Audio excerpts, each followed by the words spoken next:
Hey guys, welcome back to my YouTube channel unique classes. तो आज हम क्या करेंगे, क्लास 12th आपका कौन सा चैप्टर कर रहे थे, होम साइंस का चैप्टर नंबर 5। उसका पार्ट नंबर हम 2 कर रहे हैं। यानी कि पार्ट नंबर 1 में मैं आपको बता चुकी हूँ कि खाद्य विज्ञान क्या होता है, खाद्य संसाधन क्या होता है, खाद्य प्रौद्योगिकी क्या होती है, ये सभी बातें।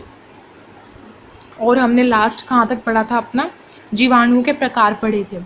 अब हम पढ़ेंगे खाद्य संसाधन एवं संरक्षण आवश्यकता की। जो हमारे खाद्य संसाधन हैं उनका संरक्षण, उनका बचाव क्यों आवश्यक है हमारे लिए। तो उसके कुछ पॉइंट्स मैंने आपको यहाँ पे टेबल की तरह लिखे हैं, आप देख सकते हैं। फर्स्ट है यहाँ पे अतिरिक्त खदानों का सदुपयोग। जैसे कि जो खाना जो है, भोजन या फिर खदान, खाद्य पदार्थ जो है वो ज़्यादा बन गया है, तो उसका सदुपयोग करने के लिए हमें खाद्य संसाधन की ज़रूरत है। क्योंकि कुछ लिमिट तक ही जो खाद्य पदार्थ है वो बिकेगा। अगर जो बाकी का बच गया वो नहीं बिका, तो उसको आगे के लिए जारी रखने के लिए उसमें कुछ ना कुछ ऐसी चीज़ें डालनी बहुत ज़रूरी है जिससे कि वो प्रिवेंट हो सके, वो बचाव हो सके उसका, वो ख़राब ना हो। तो इसीलिए हमें खाद्य संसाधन एवं संरक्षण की आवश्यकता होती है। दूसरा देखिए, दूसरा है भोजन में विविधता।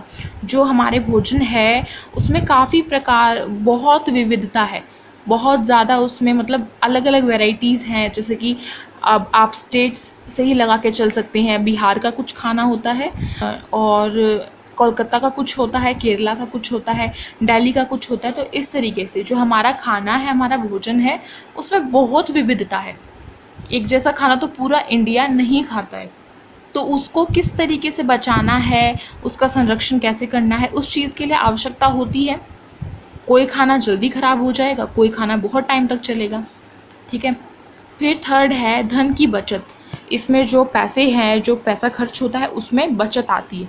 अगर हमने बहुत सारा जो खाद्य पदार्थ है, बहुत सारा जो भोजन है वो बना दिया, लेकिन वो सारा का सारा नहीं बिक पाया और बाकी का जो बचा वो वेस्ट, यानी कि वो ख़राब हो गया, तो वो उसमें क्या है, जो हमारा पैसा लगा है वो पानी में चला जाएगा, वो ख़राब हो जाएगा। इसलिए यहाँ इससे अगर हम खाद्य संसाधन की संरक्षण करते हैं तो हमारी धन की बचत भी होती है। फिर है श्रम व समय की बचत। इसमें जो श्रम यानी कि जो मज़दूर हैं और जो समय टाइम है, उसकी भी काफ़ी बचत होती है। उसके बाद देखिए यहाँ पे ऐसे करके मैंने दिया है, ये काफ़ी बड़ा पॉइंट, इसलिए इसमें है खाद्य पदार्थों को दूर स्थान तक पहुँचाना। अब जो खाद्य संसाधन एवं संरक्षण की आवश्यकता क्यों होती है, इसका आपका कौन सा पॉइंट है, ये 5th है। 5th पॉइंट है, क्यों होती है, क्योंकि कुछ खाद्य पदार्थ ऐसे होते हैं जो कहीं दूर बनते हैं, लेकिन उसे किसी दूर स्थान पर पहुंचाने तक का जो टाइम लगता है, उसके बीच में कहीं खाद्य पदार्थ खराब ना हो जाए। अब जैसे कि जो असम है वो चाय के लिए बहुत अच्छा है, तो वहाँ पे चाय की खेती होती है, लेकिन चाय की खेती होती है, पूरी तरीके से खेती हो जाती है मान लीजिए। उसके बाद जब वो चाय वहाँ से चलेगी और वो दिल्ली तक, कोलकाता तक, केरला या फिर तमिलनाडु तक जाएगी, तो उसमें बहुत टाइम लग जाएगा। चाहे हम कोई भी उसमें लगा लें, हम एरोप्लेन से ला रहे हैं या फिर हम जहाज़ से ला रहे हैं, किसी भी चीज़ से अगर हम ला रहे हैं उसको, चाय को, तो उसमें आने में बहुत टाइम लग जाएगा। चाय मीन्स चाय पत्ती, ठीक है। तो वो ख़राब ना हो उस समय में, उसकी भी ज़रूरत होती है, इसीलिए। फिर 6th है हमारा लास्ट, ये है खाद्य पदार्थों का आसान संग्रहण। संग्रहण का मतलब होता है ग्रहण करना, ठीक है। जो खाद्य पदार्थ है वो हमें आसानी से मिल जाए, साथ ही साथ वो ठीक भी हो। ये तो नहीं है कि पैकेट वाला जो खाद्य पदार्थ है वो ख़राब हो, ऐसा नहीं होना चाहिए। हर तरीके से खाद्य पदार्थ को देखा जाता है, जो भी उसमें तकनीक लगाई जाती है कि किस तरीके से हम अपने खाद्य पदार्थ को बहुत टाइम तक चला सकते हैं, उपयोग में ला सकते हैं। तो उसमें हमें हर चीज़ देखनी पड़ती है कि वो कितनी दूर तक ट्रैवल कर रहा है, उसमें कितना टाइम लग रहा है, ये सभी बातों का उनको ज्ञान होना चाहिए, ठीक है। तो आपके यहाँ से 6 पॉइंट मैंने आपको बता दिए हैं। इनमें से छोटा छोटा करके आपको MCQ में कुछ भी पूछ लेंगे, तो आपको अच्छे से ये बातें ध्यान में रखनी है। तो देखते हैं अब आगे देखिए, आगे हमारा है खाद्य संरक्षण की विधियाँ। अब जो खाद्य संरक्षण, खाद्य पदार्थ को हम कैसे संरक्षण कर सकते हैं, यानी कि कैसे उसको बचा सकते हैं, काफ़ी टाइम तक चला सकते हैं, उपयोग में ला सकते हैं, उसकी कुछ विधियाँ यहाँ पे हमें बताई गई हैं। पहली है हिमीकरण। हिमीकरण को हम क्या बोलते हैं इंग्लिश में, फ्रीजिंग। फ्रीजिंग यानी कि जैसे कि किसी ठंडे टेम्परेचर में रख के। अब ठंडा कहाँ पे होगा? ठंडा ये नहीं कि आप जम्मू कश्मीर में गए और वहाँ पे आपने रख दिया, ऐसा नहीं। ठंडा मतलब आपके किचन में होता है फ्रीज, रेफ्रिजरेटर होता है, उसमें हम रखते हैं, सब्जियाँ रखते हैं काफ़ी। अगर बाहर रख देंगे तो वो थोड़े टाइम बाद गल सड़ जाएंगी, है ना। काफ़ी सारी चीज़ें ऐसी होती हैं जो हमें फ्रीज में रखनी होती है, तो उसको हम हिमीकरण विधि कहते हैं। फिर दूसरा है धूप में सुखाना। अब धूप में सुखाने को हम निर्जलीकरण भी कहते हैं, इसका दूसरा नाम है निर्जलीकरण, ठीक है। धूप में सुखाने का मतलब होता है कि हम उस खाद्य पदार्थ से पूरा जो पानी है उसको बिल्कुल निकाल ले, यानी कि अगर हम उसको दबा के देखें तो उसमें से एक बूंद भी पानी ना निकले, क्योंकि धूप में सुखाएंगे तो सारा पानी वेपर बन के ऊपर उड़ जाएगा, ठीक है। और इसका दूसरा नाम मैंने आपको बताया था निर्जलीकरण। आपके एमसीक्यू में बिल्कुल पूछा जा सकता है। और एग्जाम्पल के लिए आप आलू के चिप्स लगा सकते हैं, या फिर आम के अचार, किसी भी अचार को हम जब बनाते हैं तो हम उसको पहले धो के अच्छे से फिर उसको धूप में सुखा देते हैं छत पर, ठीक है। ये तो आपके घर में आपने देख ही रखा होगा। फिर तीसरा है संरक्षित पदार्थों द्वारा खाद्य संरक्षण। जो संरक्षित पदार्थ होते हैं उन्हीं के द्वारा हमें खाद्य संरक्षण भी कर सकते हैं हम। संरक्षित पदार्थ यानी कि कुछ ऐसे पदार्थ होते हैं जिनको अगर हम अपने खाद्य पदार्थ में मिला दें तो क्या होगा, वो संरक्षित हो जाएंगे, काफ़ी लंबे टाइम तक चलेंगे। अब वो बातें हम नीचे देखते हैं। हमें देखना है यहाँ पे प्राकृतिक पदार्थों द्वारा खाद्य संरक्षण। देखिए यहाँ पे प्राकृतिक पदार्थ का हमें सबसे पहले दिया है नमक। प्राकृतिक पदार्थ से जो हमें प्रकृति के द्वारा मिला है, जैसे कि नमक हमें समुद्रों से मिलता है, चीनी हमें गन्ने से मिलती है, मसाले हम बहुत सारे मसालों को उगाकर, फिर जैसे कि आपको गरम मसाले का पैकेट मिलता है तो वो काफ़ी सारे खड़े मसालों से मिलकर बनाया हुआ होता है। तेल भी हमें प्राकृतिक तौर से मिलता है। और अम्लीय पदार्थ मतलब, तो नमक कैसे बचाता है, हमारे खाद्य पदार्थ को संरक्षित कैसे करता है। जो नमक है अगर हम किसी भी खाद्य पदार्थ में डालते हैं तो वो क्या करता है, वो पानी जो है वो निकाल देता है उसमें से बिल्कुल, और उसकी जो नमी है उसको कम कर देता है, ठीक है। साथ ही साथ वो भोजन को खराब होने से बचाता है। और एक और बात, जो नमक है अगर वो किसी खाद्य पदार्थ में डाला जाता है तो उसके कारण, नमक के कारण क्या है, ऑक्सीजन उस खाद्य पदार्थ में घुल नहीं पाती, इसलिए जो जीवाणु हैं, जैसे कि छोटे छोटे जो हमारी फफूंदी होती है, खमीर होते हैं, वो क्या है, वो जीवित नहीं रह सकते, इसीलिए वो जीवाणु उसमें नहीं पनपते। चौथी बात, जो नमक है अगर वो किसी खाद्य पदार्थ में हमने घोल दिया तो वो क्या है, एंजाइम जो है, एंजाइम हमने ऊपर जीवाणु के पदार्थ पढ़े थे, जीवाणु के प्रकार पढ़े थे, तो एंजाइम्स की गति को मंद यानी कि धीमा कर देता है। वो इतनी तीव्रता से नहीं बढ़ सकते जितना कि अगर हम नमक नहीं डालेंगे तो बढ़ेंगे। नमक की एक और बात, नमक किन किन चीज़ों में डलता है, जैसे कि नमक डलता है आपकी अचार में, चटनी में, सॉस में, केचप में, इन सभी चीज़ों में नमक डलता है। या फिर जो बंद डिब्बे या खाद्य पदार्थ होते हैं, जैसे कि आपका कोई भी अचार, किसी ब्रांड का अचार जो बंद डिब्बे में आता है उसमें नमक डलता है। या फिर कोई भी सॉस आपकी आती है, आप ख़रीद के लाते हैं, चाहे वो 1 रुपये वाली आती है या फिर वो पूरा डिब्बा ख़रीद रहे हैं या फिर पूरी बोतल ख़रीद रहे हैं, उसमें भी नमक जो है वो डलता है, ठीक है। फिर देखिए चीनी का भी बहुत बड़ा रोल है। क्या रोल है, ये काफ़ी सारी चीज़ों में डलती है, जैसे कि फल सब्जियों में, या फिर जैम, जो जैम हम ब्रेड पे लगा के खाते हैं उसमें भी डलती है, और मुरब्बे में डलती है। इन सब को क्या करती है, वो संरक्षित करती है। फल सब्जियों, जो जैम है, हमारे जैम्स होते हैं जितने भी, और आपका जो मुरब्बे होते हैं, जैसे कि आपने सुन रखा हो आंवले का मुरब्बा होता है, वो मीठा मीठा होता है क्योंकि उसमें चीनी डली हुई है। वो जो चीनी है वो इन सभी चीज़ों को क्या करती है, संरक्षित कर देती है। और साथ ही साथ ये उस खाद्य पदार्थ के जल में घुलकर क्या करती है, ये जो जीवाणु हैं उनको पनपने से रोकती है, ठीक है। तो चीनी की भी यहाँ से हमें विशेषता पता चल गई। अब देखते हैं मसाले जैसे कि लौंग हो गई आपकी, काली मिर्च, या फिर दालचीनी, सौंफ, सरसों, बहुत सारे होते हैं मसाले तो हमारे, इलायची, इस तरीके से ये सभी हमारे गरम मसाले के पैकेट में डले हुए होते हैं। आप पीछे इंग्रेडिएंट्स में भी पढ़ सकते हैं। और मसाले में राई भी आती है आपकी। तो ये जो मसाले क्या करते हैं, ये जो खाद्य पदार्थ है उसको संरक्षित करते हैं। लेकिन जो राई है, राई आपको याद रखना है, राई जो हमारी होती है काफ़ी सारे खानों में डलती है, जिसकी ढोकला बनाते हैं उसके छोंक में डलती है। ज़्यादातर जो गुजराती खाना होता है उसमें राई का प्रयोग होता है ना, तो ये जो राई है ये हमारे खाद्य पदार्थ को बहुत जो है इसका विशेष स्थान है संरक्षण करने में। मतलब सबसे मुख्य जो रोल निभाती है मसालों में वो कौन है, राई है। ठीक है, राई जो है वो क्या करती है, ये अगर खाद्य पदार्थ में डलती है तो जो खमीर यानी कि यीस्ट, अगर किसी खाद्य पदार्थ में यीस्ट लग जाता है तो उसको ये रोकती है। अगर राई डली है उसमें तो उसमें यीस्ट यानी कि खमीर नहीं डलेगा, वो नहीं पनपेगा, वो खमीरकृत खाद्य पदार्थ होगा। ठीक है, जैसे कि गाजर की कांजी।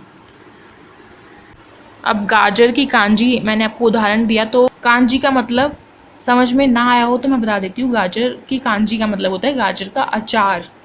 ठीक है, कांजी शब्द यहाँ पे प्रयोग किया गया है, उसका मतलब होता है अचार जो हम नॉर्मली खाते हैं। तो यहाँ से हमने प्राकृतिक पदार्थों के द्वारा खाद्य संरक्षण को पढ़ लिया। अब हम देखेंगे रासायनिक पदार्थों के प्रयोग द्वारा संरक्षण, कि जो हम कुछ केमिकल्स डालते हैं खाद्य पदार्थों में उनसे भी काफ़ी संरक्षण होता है, काफ़ी बचाव होता है हमारे खाद्य पदार्थ का। तो कौन कौन से हैं, हमारे 3 टाइप्स हैं वो देखते हैं। पहला है हमारे यहाँ पे पोटेशियम मेटाबाइसल्फेट। तो पोटेशियम मेटाबाइसल्फेट क्या है, इसको हम KMS भी बोलते हैं। KMS मतलब पोटेशियम, आपने साइंस में पढ़ा है, पोटेशियम को हम K से डिनोट करते हैं, है ना। मेटा को हम M से करेंगे और सल्फेट को S से करेंगे। ठीक है, जो पोटेशियम मेटा बाइसल्फेट है ये क्या करती है, ये खाद्य पदार्थ में अगर हम इसको डालते हैं तो ये क्या बनाती है, सल्फर डाइऑक्साइड बनाती है और खाद्य पदार्थ को संरक्षित कर देती है। ठीक है, अब इसके कुछ नीचे देख लीजिए, इसका है हमारे यहाँ पे 3 चीज़ें मैंने आपको यहाँ पे बताई है। देखिए, यह 1 ग्राम प्रति किलोग्राम में डालना चाहिए। जो पोटेशियम मेटाबाइसल्फेट है ये केवल और केवल 1 ग्राम बहुत बहुत बहुत छोटी मात्रा होती है, केवल 1 ग्राम ही ये डालना चाहिए। कितने में, प्रति किलोग्राम में। यानी कि अगर कोई खाद्य पदार्थ 1 kg है तो उसमें ओनली 1 ग्राम ही क्या डलेगा, पोटेशियम मेटाबाइसल्फेट। यह गहरे रंग वाले पदार्थों में नहीं डालना चाहिए। जितने भी गहरे रंग के पदार्थ होते हैं पोटेशियम मेटाबाइसल्फेट है उसका प्रयोग उनमें नहीं करना चाहिए। और साथ ही साथ है आम, अनार, संतरा, फलसा आदि में न डालें। जो पोटेशियम मेटाबाइसल्फेट है इसको किन किन चीज़ों में नहीं डालना है ये भी आपसे MCQ में पूछा जा सकता है। तो ये है हमारे आम, अनार, संतरा और फलसा, इन सभी चीज़ों में नहीं डालना चाहिए। ठीक है, फिर नेक्स्ट है हमारा सोडियम बेंजोएट। तो सोडियम बेंजोएट क्या है, जो सोडियम बेंजोएट है वो क्या करता है, वो फफूंदी यानी कि फंगई लगने से रोकता है। खाद्य पदार्थ में, जिन खाद्य पदार्थों में फफूंदी लग जाती है, वाइट कलर की हमें दिखती है, अगर सोडियम बेंजोएट डला हो खाद्य पदार्थ में तो क्या होगा, उसमें फफूंदी जल्दी से नहीं पड़ेगी। ठीक है, इसका भी मैंने एक बात लिखी है यहाँ पे, देखिए अब आपको साथ साथ दिखेगा, यहाँ पे है, यह है 0.1%, 0.1% सांद्रता डाल सकते हैं। जो सोडियम बेंजोएट है इसको क्या है, ओनली एंड ओनली इसको 0.1%, 0.1% मीन्स बहुत छोटा, बहुत छोटी क्वांटिटी है, बहुत छोटी मात्रा है, वही उसी तक जो है इसको डाल सकते हैं हम, उससे ज़्यादा नहीं डालना है।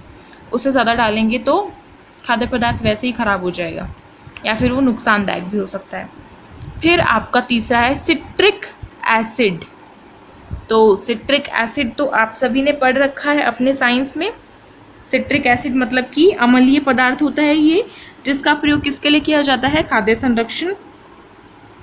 पदार्थ को संरक्षित करने के लिए किया जाता है। और ये ज़्यादातर किस किस चीज़ों में डाला जाता है, जैम, जैसे कि आपके जैम्स आते हैं ब्रेड पे लगाते हैं, रेड कलर के होते हैं, आजकल तो काफ़ी कलर्स के आने लग गए हैं, वो सभी उन्हीं चीज़ों में सिट्रिक एसिड का जो प्रयोग है वो किया जाता है। तो इससे कुछ खास हमें बताया नहीं है कि हमें कितनी मात्रा में इसका प्रयोग करना चाहिए या नहीं। तो ये जो पोटेशियम मेटाबाइसल्फेट है और सोडियम बेंजोएट है, इसका आपको ख़ास तौर से ध्यान रखना है कि इसको, इन दोनों की मात्राओं का ध्यान रखना है। पहली बात तो बहुत ज़रूरी है, आपको MCQ में पूछा ही जा सकता है। साथ ही साथ आपको ये याद रखना है कि पोटेशियम मेटाबाइसल्फेट को किन किन चीज़ों में इसका प्रयोग नहीं करना चाहिए। ठीक है, फिर देखिए नीचे अब हमारी एक और आ जाती है विधि, ये है पकाना। हम किसी भी खाद्य पदार्थ को अगर पकाते हैं तो उसमें से जो ताप उसमें पहुंचता है, उस खाद्य पदार्थ को अधिक ताप में, बहुत ज़्यादा हीट में जब हम उसको पकाते तो उसमें से अपने आप ही जो जीवाणु हैं और जो एंजाइम है वो नष्ट हो जाते हैं और भोजन जो है वो हमारा सुरक्षित होता है। इसीलिए हमें पकाना चाहिए। अब मैं आपको एक एग्जांपल देती हूँ, ये 6 चैप्टर से रिलेटेड है बट फिर भी आपको पढ़ना है तो दे देती हूँ। वो है दूध। दूध में क्या पाया जाता है? दूध में साल्मोनेला नाम का एक जो जीवाणु है वो पाया जाता है, जिसको हम देख नहीं सकते अपनी आंखों से। अगर हम उसको गर्म करे बिना ऐसे ही कच्चे दूध को पी लेते हैं, यानी कि ठंडे ठंडे दूध को पी लिया हमने, तो उसमें क्या होता है, उसमें साल्मोनेला पा सकता है, जो कि ना तो हमें सूंघने से पता चलेगा, ना ही हमें उसके टेस्ट से पता चलेगा। और वो क्या करेगा, वो हमारी आंतों में जाकर बैठ जाएगा और काफ़ी नुकसान पहुंचाएगा। लेकिन अगर हम उसे पका देंगे, यानी कि उसको हीट देंगे, बहुत ज़्यादा ताप देंगे और उसको अच्छे से उबाल लेंगे, तो क्या होगा, वो जो साल्मोनेला जीवाणु है वो नष्ट हो जाएगा और हमारा जो दूध है वो बिल्कुल सेफ़ है, हम उसे आराम से पी सकते हैं। साथ ही साथ एक और बात, जो साल्मोनेला जीवाणु है वो हर 20 मिनट में अपनी संख्या को दुगना कर देता है। ठीक है, हर 20 मिनट में इंटू 2 कर लीजिए, यहाँ पे दुगना कर देता है। ठीक है, तो ये तो आपको नॉलेज के लिए अभी से बता दिया, वरना चैप्टर नंबर 6 का है ये पार्ट। बट फिर भी अगर आप साथ साथ थोड़ा थोड़ा एग्जाम्पल लेके चलेंगे तो अच्छा रहेगा।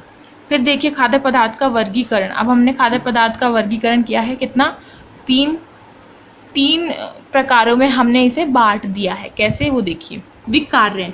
विकार्य क्या होता है, ये ऐसे खाद्य पदार्थ होते हैं जो बहुत जल्दी से क्या है वो खराब हो जाते हैं, है ना। जल्दी से खराब होने वाले खाद्य पदार्थों को हम विकार्य बोलते हैं, या फिर इनका दूसरा नाम जल्दी खराब होने वाले खाद्य पदार्थ भी है।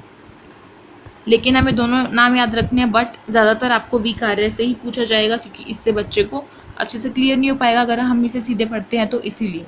फिर है अर्धविकार्य। अर्धविकार्य का मतलब होता है जो जल्दी खराब न होने वाले खाद्य पदार्थ हो, यानी कि इतने जल्दी खराब नहीं होते हैं कंपैरेटिवली विकार्य के। अगर हम दोनों का वो करते हैं कंपैरिजन कि ये ज़्यादा जल्दी खराब होगा या ये ज़्यादा, तो जो विकार्य है वो जल्दी खराब होंगे, अर्धविकार्य नहीं होंगे। अब अर्धविकार्य से आपको समझ लेना चाहिए कि हाफ, मतलब कि जितना जल्दी विकार्य हो रहा है उतना जल्दी अर्धविकार्य नहीं होगा। और इसका दूसरा नाम होता है जल्दी खराब न होने वाले खाद्य पदार्थ। फिर तीसरा है अविकार्य। अविकार्य क्या होते हैं, जो खराब होने वाले पदार्थ ही नहीं है, मतलब कि वो खराब ही नहीं होते हैं। ठीक है, तो इसका दूसरा नाम होता है खराब न होने वाले खाद्य पदार्थ। अब हम पढ़ेंगे अनुकूलतम तापमान। तो यहाँ से हमें बहुत सारी चीज़ें पढ़नी है, जैसे कि अनुकूलतम तापमान, हवा और नमी, साथ ही साथ पीएच पढ़ना है, ये सभी चीज़ें। तो देखिए सबसे पहला हमारा अनुकूलतम तापमान। ये इसमें मैंने आपको बहुत शॉर्ट नोट्स दिए हैं, तो आपको एमसीक्यूज़ के लिए बहुत अच्छे से, मतलब अच्छे नोट्स हैं, इनसे आप जल्दी जल्दी क्विक रिवीजन कर रहे हैं अपने एग्ज़ाम टाइम में तो आपको बेनिफिट होगा। इसकी पीडीएफ आपको ई बुक में मिल जाएगी, उसकी टेंशन मत लीजिएगा। काफ़ी बच्चे पूछते हैं कि मैम पीडीएफ कहाँ मिलेगी, तो आपको ई बुक में दे देंगे पीडीएफ विद एमसीक्यूज़। तो यहाँ पे कुछ हमें तापमानों के बारे में बताया गया है, जैसे कि जो कम तापमान पर जो वृद्धि करते हैं बैक्टीरिया, उसका नाम क्या है, साइक्रोफिलिक। साइक्रोफिलिक वे बैक्टीरिया होते हैं जो बहुत कम तापमान पर वृद्धि कर लेते हैं अच्छे से। दूसरा है सामान्य तापमान। यहाँ पे इस चिन्ह को हम बोलते हैं कि ये ऊपर वाला सेम नीचे लिखा हुआ है। ठीक है, जगह नहीं थी ज़्यादा इसलिए मैंने ऐसे कर दिया।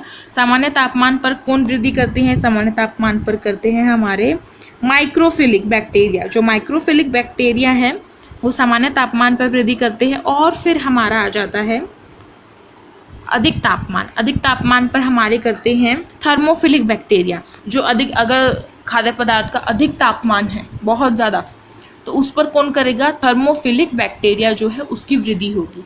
अब यहाँ से मैं आपको इन्हें याद करने के कुछ तरीके बताती हूँ। वो क्या है, कम को हम स्लो बोलते हैं इंग्लिश में, तो जो स्लो टेम्परेचर है उस पर यहाँ से देखिए आपका साइक्रोफिलिक हो गया। साइक्रोफिलिक, स्लो, सेम लग रहा है। ठीक है, सामान्य तापमान यानी कि मीडियम टेम्परेचर, मतलब कि यहाँ पे आ गया माइक्रोफिलिक, MM। ठीक है, फिर है अधिक तापमान। अधिक तापमान आपका थर्मोफिलिक बैक्टीरिया है वो ओनली 140 डिग्री एफ, तो 140 एफ मतलब फ़ारेनहाइट। फ़ारेनहाइट क्या है? ये तापमान मापने की एक इकाई है, जैसे कि आपने सेल्सियस में पढ़ रखे हैं आज तक सभी जो टेम्परेचर होते हैं, और केल्विन में पढ़ रखे हैं, तो ऐसे ही फ़ारेनहाइट है। तो जो थर्मोफिलिक बैक्टीरिया है वो ओनली 140 डिग्री फ़ारेनहाइट तक ही तापमान सहन कर सकता है। अगर ये 150 हो जाता है 150 फ़ारेनहाइट, तो ये वो तापमान जो है वो सहन नहीं कर सकते। ठीक है, इसीलिए ये इम्पोर्टेंट था, तो मैंने आपको ये स्टार करके बताया है। पूछ सकते हैं एमसीक्यू में बिल्कुल कि जो थर्मोफिलिक बैक्टीरिया है वो कितना जो ताप है वो सहन कर सकते हैं।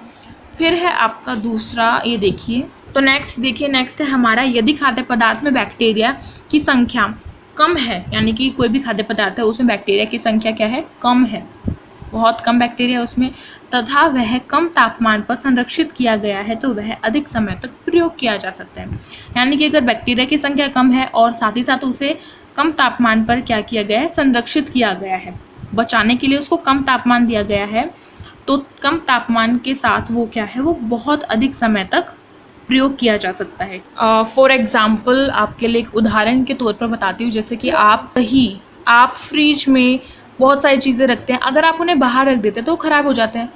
उसका भी एक एग्जाम्पल है, फ्रिज में हम दही को रखते हैं, कर्ड, उसमें बहुत सारे बैक्टीरिया होते हैं, जिसपे बैलेंस बैक्टीरिया होता है दही में, हम सभी को पता है ये बात। तो अगर हम उस दही को फ्रिज में ना रखें और उसको बाहर रख दें, तो क्या होगा? वो 2-3 घंटे में क्या हो जाएगी? वो ख़राब हो जाएगी, उसमें से खट्टी खट्टी स्मेल आने लगेगी, वो खट्टी हो जाएगी, और उसको टेस्ट करेंगे तो बहुत ख़राब उसका स्वाद आएगा, है ना। इसीलिए हम उसको फ्रिज में रखते हैं। अब फ्रिज में क्या है? फ्रिज में जो कम तापमान फ्रिज में होता है, यानी कि उसमें ठंड होती है, इसीलिए वो फ्रिज में रखा जाता है और वो काफ़ी टाइम तक प्रयोग में लाया जा सकता है। जैसे कि अगर आपने दही को आज रखा है तो आप उसे कल रात तक आप उसको देखेंगे तो वो ठीक होगा, है ना, उसमें कोई स्मेल नहीं होगी, उसमें कोई ख़राब टेस्ट नहीं होगा, इस तरीके से। साथ ही साथ इसमें लिखा है क्योंकि बैक्टीरिया 70 डिग्री फ़ारेनहाइट तक के तापमान पर वृद्धि करते हैं। जो बैक्टीरिया है हमारे वो 70 डिग्री फ़ारेनहाइट तक का जो उनको तापमान मिलता है उन पर वो वृद्धि करते हैं। ठीक है, उन पर उनकी जो संख्या है वो बढ़नी स्टार्ट हो जाती है। फिर हम पढ़ेंगे हवा और नमी। तो हवा और नमी के बारे में पढ़ लेते हैं जल्दी से। इसमें है हवा और नमी दोनों के मेल से जीवाणु तेजी से बढ़ते हैं, इसीलिए डिब्बों में पैक्ड खाद्य पदार्थ अधिक समय तक सुरक्षित रहते हैं। अब जो हमारे खाद्य पदार्थ हैं, अगर उनको हवा और नमी, यानी कि उनको एयर और साथ ही साथ क्या थोड़ा बहुत पानी मिल जाए, तो उनको जीने के लिए उनके लिए बहुत मतलब अच्छा रहेगा। इन दोनों के मेल से क्या होगा? जीवाणु जो है वो बहुत तेज़ी से पनपते हैं।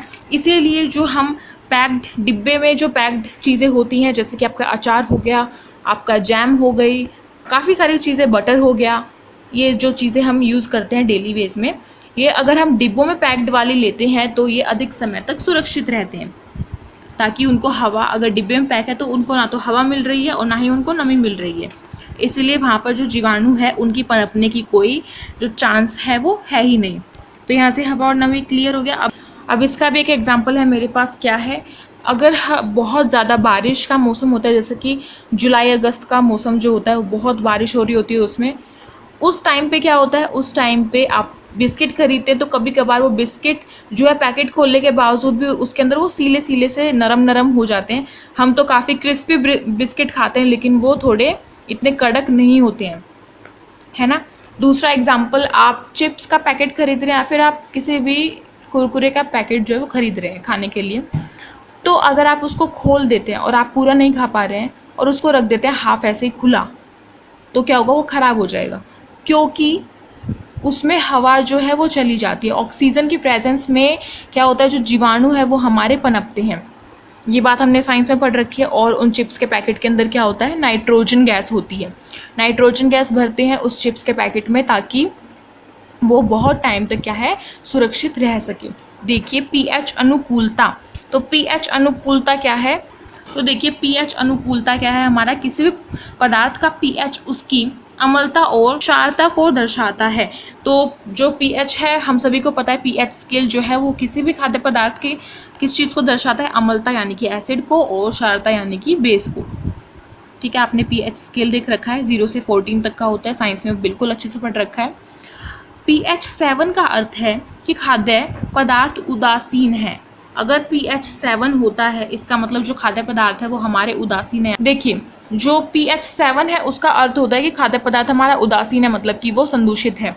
उदासीन का मतलब वो संदूषित है। अधिकतर वही खाद्य पदार्थ जीवाणुओं के द्वारा संदूषित होते हैं जिनका pH 7 के आसपास होता है। यानी कि pH अगर जिन पदार्थों का 7 है वो जीवाणु के द्वारा संदूषित है। ठीक है, संदूषित है, आप सभी को पता है इसका मतलब, संदूषित जीवाणु के द्वारा संदूषित है तो pH 7।